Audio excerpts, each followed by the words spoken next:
Fairy Tale Friday. The final episode: gallons and gallons of human feces. On the Friday before the end of the world, a young man named Noah sat at his desk, staring blankly at a computer screen. It had been a long week. On Monday, there was a plague of accounting errors. Reams of paper engraved with erroneous columns and rows were visited upon the masses at important co, and nobody could understand why.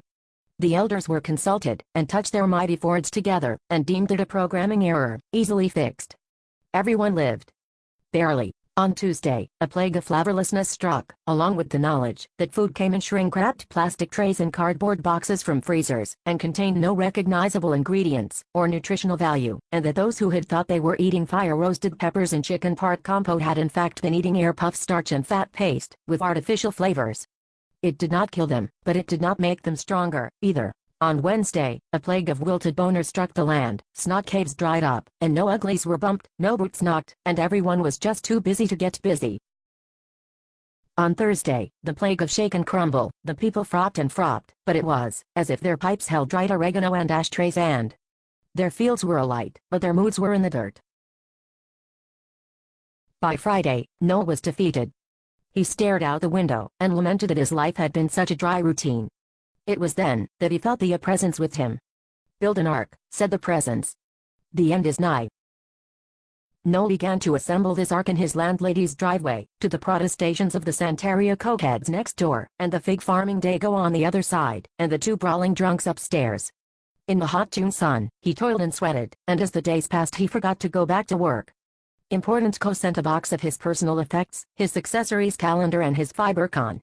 He didn't care. He had seen a vision of oceans of bile rising, and crashing against the 19th floor windows, the building fizzing down to a filthy foam and washing away, and he rejoiced.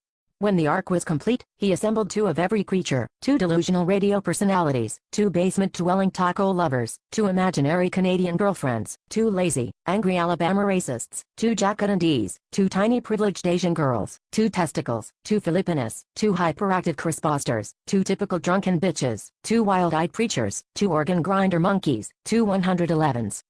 Two hysterical assholes, two outdated leftists of yesteryear, two overmen, and two Kanyeites. Well, 3 Kanyeites. It was going to be a long cruise on the high seas. And they all boarded the ark, and waited for the appointed date that Bob had promised. At last that morning arrived, and huddled within the bowels of the giant creaking craft, the assembled chosen ones heard the sounds of waves breaking against the ship. Nothing happened for a long time. They ate up all the sausages they had brought, and smoked up all the frop, and then they ate the organ grinder monkeys, and smoked the Filipinas, until at last almost 4 hours had passed, and they thought they would go insane from the conditions. Noah bravely climbed to the top of the ark, and looked out. There against the side of his massive ship was almost 70 gallons of human excrement. The septic tank had leaked, but nothing more. Noah became enraged, and called for Bob to answer for this atrocity. "I built an ark," he said. "I lost my job. How am I going to pay my rent now? This is it, 70 gallons of human shit and toilet water. This is the end of days?"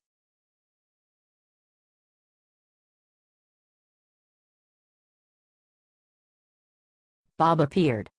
"Most people would be devastated if I threw 70 gallons of human shit at them. You are obviously made of stronger stuff than the average man. Or else you just really can't get enough of my shit." He handed Noah his pipe, and Noah drew deeply from it, and smiled. It began to rain. The end. Happy Armageddon.